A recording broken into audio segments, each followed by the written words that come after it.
Hey guys, I'm back with another video in the series covering basic discard reading. This video aims to cover three main topics. Firstly, the basics of discard reading. Secondly, to highlight some common discard patterns. And finally, how to narrow down an opponent's weight based on his actions and discard order. A quick disclaimer before I start. Discard reading is not 100% effective and is not meant to be. This is because opponents may not always play in the way that you would expect them to. And at a higher level, some opponents may even use this knowledge to trap you into thinking that some tiles are safer when they are not. To begin, let's first talk about the basics of discard reading. There are two important things you need to identify: Tsumogiri and Tadashi tiles. Tadashi means to discard the tile from within the player's hand, like so. There is a specific animation for this on Mahjong clients like Mahjong So. Tsumogiri is the opposite.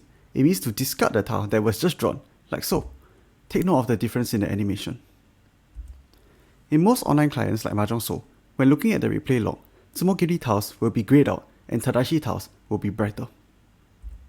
In general, when opponents Tadashi tiles early, they are less likely to have surrounding tiles near it, and when opponents Tadashi tiles late, they are more likely to have surrounding tiles near it. Note that what I just mentioned may not be true at the advanced level. Good players use discard reading all the time, for everything from defense, to offense, to hand building. Stronger players usually have better discard reading skills. Discard reading is usually tied to an analog playstyle, which relies more on situational factors and aims to make choices that are correct in a particular instance. This is in direct contrast to a digital playstyle, which relies more on systematic principles and aims to make choices that are correct on average. Basically, an analog playstyle aims to infer two things. Number 1, does my opponent have this tile? And number 2, will my opponent discard this tile if he draws it? Here's an example to highlight the differences between an analog and a digital playstyle. It's your turn to discard, and the choice here is whether you want to wait on the 4p or the 6p. The digital approach says that since there is one 4p discarded and no 6p discarded, you should wait for the 6p as it's more likely to appear. However, the analog approach says otherwise. Discard reading can be used to make inferences about the tiles in each player's hands and conclude that the opponents are less likely to have 4p in their hands and more likely to have 6p instead. The discards will also indicate that they are likely to discard the 4p if they do draw it.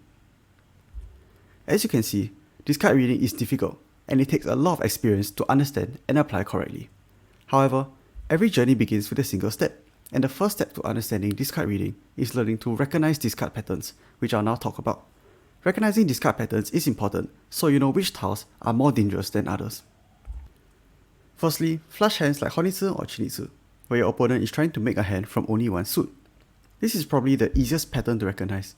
Your opponent will discard many tiles of the other two suits, and will even Tadashi good shapes of the other suits in the process. What you need to look out for is the overflow tile of the last suit. The overflow tile indicates that your opponent is either in tenpai or very close to tenpai. Next, normal hands, which you will see in most of your games. Your opponent will discard many honors and terminals first, followed by middle tiles. This is consistent with the principles of tile efficiency, which state that middle tiles have more tile acceptance and are therefore more useful. For these hands, it is difficult to pinpoint the exact tile your opponent is waiting on. However, you can draw inferences based on the order of discarded tiles, which I'll explain more later in the video. I recommend using discard reading for defense only after other defense theories have been exhausted. Next, a discard pool which looks like this may indicate that your opponent is either doing Kokushi Muso, Chanta or Junchan. With these hands, your opponent is likely to discard many middle tiles first, followed by terminals and honor tiles. Note that Kokushi Muso becomes more dangerous if you cannot see the fourth copy of any terminal or honor tile. Another thing to note is that some Kokushi tiles are more dangerous than others. Looking at this example, since the 7M was cut early, the opponent most likely did not have a 9M. This is because if he had both the 9M and the 7M, he would have kept the 7M as a backup for Chanta or Junchan in case his Kokushi fails.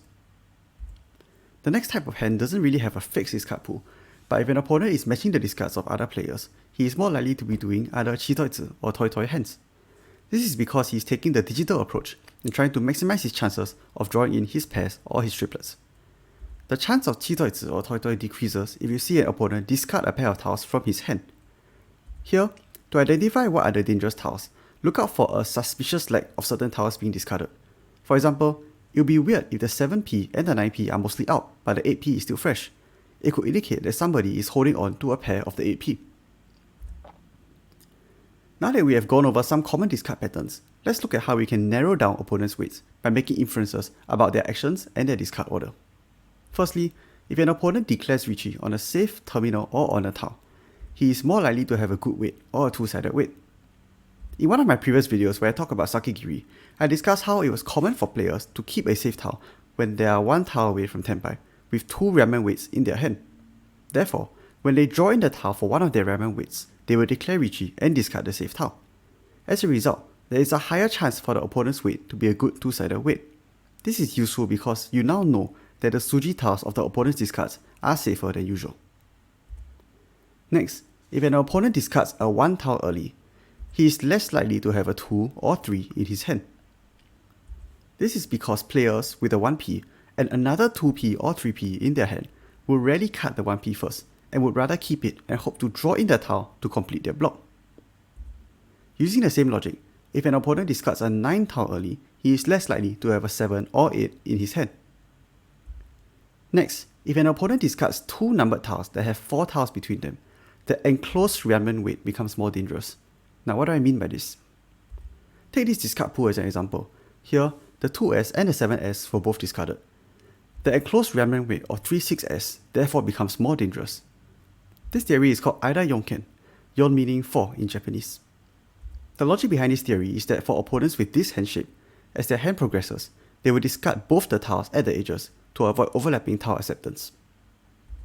In fact, statistics have shown that the enclosed tiles in the Aida Yon Ken are much more dangerous than other tiles of that suit. Next, if an opponent discards a 3 followed by a 1 of the same suit, the chance of a 2-5 ramen weight decreases, and this is because players with a 1-3-3-4 shape will rarely cut 3 first. The reverse logic is also true. If an opponent discards the 1 followed by the 3 of the same suit, the chance of a 2-5 ramen weight increases. And this is consistent with the logic from earlier that players with a 1-3-3-4 shape are likely to cut the 1p, then the 3p to wait on 2-5p. Another possible inference is that the Shampong weight for the 5 also becomes more likely. This will be consistent with players who have this hand shape who will discard the 1p first and then might choose to discard the 3p afterwards. Next, if an opponent discards the 1 after a 2 or 5 has been cheat using a 3-4 of the same suit, the 4-7 weight becomes more likely. This is the principle of Kuinobashi, which means to melt and improve your hand shape even if it doesn't increase your shanten. In this case, players may cheat 3-4p and then cut the 1p to wait on 4-7p. Even though the hand speed doesn't increase, the hand is now waiting on 2 types of tiles instead of just 1 type. In total, there are 8 possible Kuinobashi combinations, which are listed in this table here. If it looks confusing, you just need to remember one thing. The main tell for a Kuinobashi hand is that the tile they call on and the tile they discard afterwards are part of the same Suji set. If you compare each row, notice that the tile that is called and the tile discarded after the call always has a difference of a multiple of 3. If the discarded tile is larger than the called tile, just subtract 1 from the discarded tile, and that tile will give you the dangerous Suji set. Now the reverse is also true.